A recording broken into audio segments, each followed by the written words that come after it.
Zee 24 तास एक पाऊल पुढे. थिएटर मधला ऍक्टर जेव्हा हिंदी चित्रपट सृष्टीत जातो तेव्हा त्याला एक वेगळा मान मिळतोय, खरं आहे का?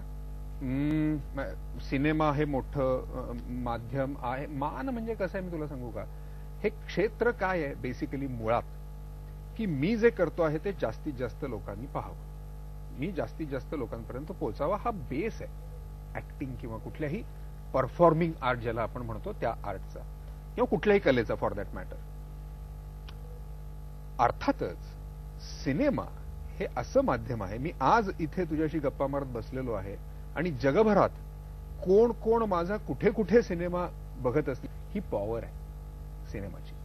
आणि जर आपण हा बेस मान्य केला, म्हणजे त्याचं आर्टिस्टिक आणि माझं आवड वगैरे हे ह्याच्यानंतरचा, तर आपल्या सहज लक्षात येईल की ती पॉवर सिनेमाची खूप जास्त आहे. आणि पॉवर असलं की मान असतं. जसं तू मराठीत काम केलंस, हिंदीत काम केलंस, तसंच तू दक्षिणेच्या चित्रपटातही काम केलंस.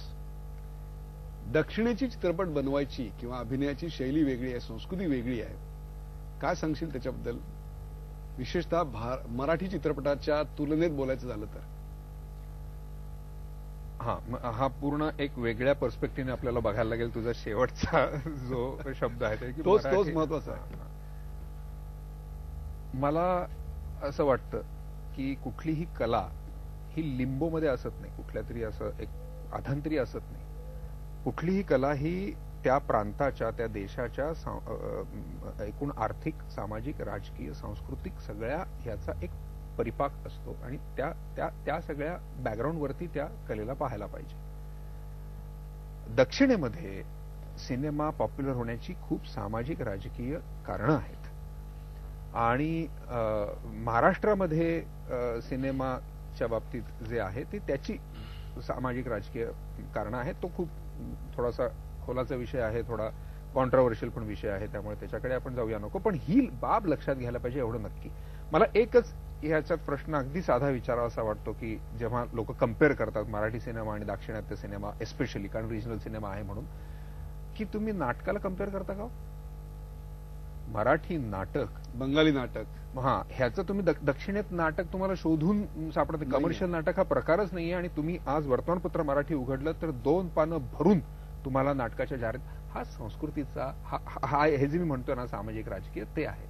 तर त्यामुळे मराठी सिनेमाचं कंपॅरिझन हे केवळ मराठी सिनेमाशीच करावं येते काही वर्ष, कारण आपला पुनर्जन्म होऊन मराठी सिनेमाचा 6, 7, 8 वर्ष झालेली आहेत. आपण फार जुने नाही आहोत.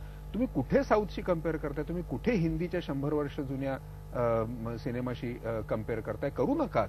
आणि ते प्रेशर तुम्ही आणू नकात मराठी सिनेमावरती, असं माझी फार कळकळीची विनंती आहे मीडियाला. एस्पेशली इंटरनॅशनल, काय आंतरराष्ट्रीय हो ना, जाऊया ना ऑस्करच्या दर्जाचा. अरे थांबा जरा, करू आपण. एखादा सिनेमा असेलही, मी नाही म्हणत नाही, परंतु म्हणून लगेच तुम्ही मराठी चित्रपट तिकडे गेला, थांबा थोडंसं जरा. आपल्याला घाई झाली आहे सध्या भयंकर, आपण वेळच देत नाही कशाला.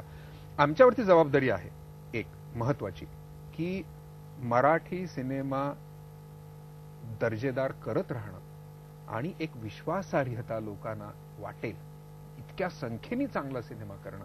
कारण आज मराठी प्रेक्षकाची विश्वासार्हता तितकी, त्यांची प्रायोरिटी नाही आहे आज मराठी सिनेमा. आज देखील जर तुम्ही आकडे बघितले तर आपल्या लक्षात असेल, मराठी प्रेक्षकांची संख्या वाढली आहे का? नक्की वाढली आहे.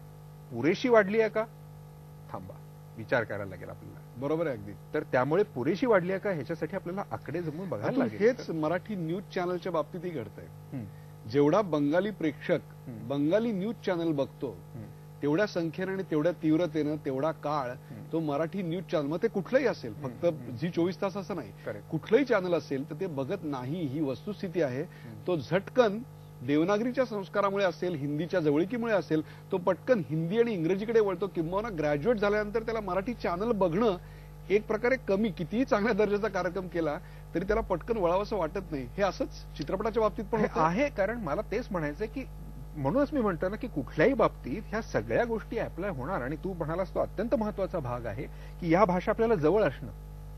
आणि एक ज्याला राष्ट्रभाषा म्हणून डिक्लेअर केली तुमची, ती तुम्हाला वाचता येणं ही किती मोठी गोष्ट आहे हे आपल्याला कळणार नाही, आपल्या लक्षात येणार नाही. त्यासाठी तुम्हाला दक्षिणेत जावं लागेल आणि हे बघावं लागेल की अरे तुम्ही ज्याला राष्ट्रभाषा म्हणून डिक्लेअर करताय ती मला वाचता येत नाही ती लिपी, तर त्याच्याबद्दल this is a very political statement आणि ह्याच्याकडे आपण लक्ष द्यायला पाहिजे असं मला वाटतं. पण एक शेवटचा मुद्दा मला मराठी सिनेमांच्या बाबतीत असा वाटतो की प्रेक्षकांची सुद्धा एक जबाबदारी आहे. जशी आमची जबाबदारी आहे दर्जेदार सिनेमा देणं, तसं आज मराठी प्रेक्षक हा वाट बघतो की कुणीतरी मला सांगेल की हा चांगला सिनेमा आहे, मग मी जातो. अगदी बरोबर योग्य विश्लेषण आहे आता. तर हा म्हणून आमचं नेहमी असं म्हणणं असतं की मराठी सिनेमा सेकंड वीकचा सिनेमा आहे, मराठी सिनेमा 3 दिवसात पैसे कमवले असं होत नाही. कारण ती विश्वासार्हता अजूनही आम्ही निर्माण करायला पाहिजे. मी अजिबात प्रेक्षकांना त्याचा दोष देत नाहीये, पण एक मला असं वाटतं की आपल्याला सगळ्यांना मिळून जर काही चांगलं करायचं असेल, आम्ही इंडस्ट्रीमधली लोक आणि प्रेक्षक यांनी, तर प्रेक्षकांनी जर त्यांना सिनेमा आवडला तरच, परंतु जर आवडला तर मात्र नक्की त्यांनी आपल्या आजूबाजूच्या लोकांना आवर्जून जा असं सांगायला पाहिजे, त्याच्यासाठी एफर्ट्स घ्यायला पाहिजेत. प्रसंगी जर त्यांना सिनेमा आवडला असेल तर आणखीन 2 लोकांना एकत्र घेऊन परत एकदा जायला पाहिजे. जोपर्यंत थिएटरमध्ये जाऊन मराठी सिनेमा पाहण्याची सवय लागत नाही तोपर्यंत, आणि आत्ताच्या काळामध्ये ही माउथ पब्लिसिटी आवडलेल्या सिनेमांची करा. नाही आवडला सिनेमा तर जरूर आवडला नाही म्हणून तुम्ही सांगा, जरूर सांगा आणि ते नक्कीच सांगा. तू मोजके चित्रपट पहिल्यापासून करत आलायस, भारंभार चित्रपट अतुल कुलकर्णीचे आलेत किंवा तुझ्याकडे साईन केलेस, असं कधी तू चित्रपट निवडतोस कसा? त्याच्यातला तुमचे निकष काय असतात? माझ्यासाठी गोष्ट हा सगळ्यात मोठा निकष असतो. कारण मला असं वाटतं की आपण प्रेक्षक म्हणून का जातो थिएटरमध्ये किंवा नाटक किंवा सिनेमा बघायला, तर मी गोष्ट ऐकायला जातो. हे सिंपल ट्रूथ आहे आणि हे सिंपल ट्रूथ कधीही कुणीही विसरू नये सिनेमा किंवा नाटक करणाऱ्या लोकांनी, की प्रेक्षक गोष्ट ऐकायला येतोय पहिल्यांदा. त्यामुळे मी नेहमी प्रयत्न असा करतो गोष्ट ऐकताना की मी प्रेक्षक म्हणून ती गोष्ट ऐकण्याचा प्रयत्न करतो. त्यामुळे माझा पहिला क्रायटेरिया गोष्ट असतो. माझा उत्तम रोल आहे आणि गोष्ट जर बरी नसेल तर काही उपयोग नाही मी प्रत्येक फ्रेम मध्ये दिसून आणि काही मी हिस्टॉरिक्स करून काही उपयोग नाही त्याचा. लोकांना ती गोष्टच आवडणार. तर माझा प्रयत्न असा असतो की मी प्रेक्षक म्हणून पाहावं आणि ती मला गोष्ट आवडती आहे का, हा माझा पहिला क्रायटेरिया असतो. मग गोष्ट सांगणारा अत्यंत महत्वाचा असतो, म्हणजे दिग्दर्शक सिनेमामध्ये. कारण मग ती चांगल्याची वाईट आणि वाईटाची चांगली काही होऊ शकते ती गोष्ट, त्यामुळे तो अत्यंत महत्वाचा असतो. आणि मग अर्थातच रोल, आणि मग प्रोड्युसर, की तो शेवटपर्यंत तो सिनेमा नेणार आहे का अगदी पब्लिसिटीपर्यंत, ते खूप महत्वाचं असतं. तुम्हाला पैसे किती मिळतात हे महत्वाचं असतं. तर ह्या सगळ्याचे मिळून एक कॉम्बिनेशन असतं. ही तक्रार प्रत्येक भाषेच्या लोकांची की तुम्ही फार सिनेमे करत नाहीत, पण माझ्या वर्षाला 3-4 सिनेमे वेगवेगळ्या भाषांमध्ये रिलीज होत असतात. झी 24 तास एक पाऊल पुढे.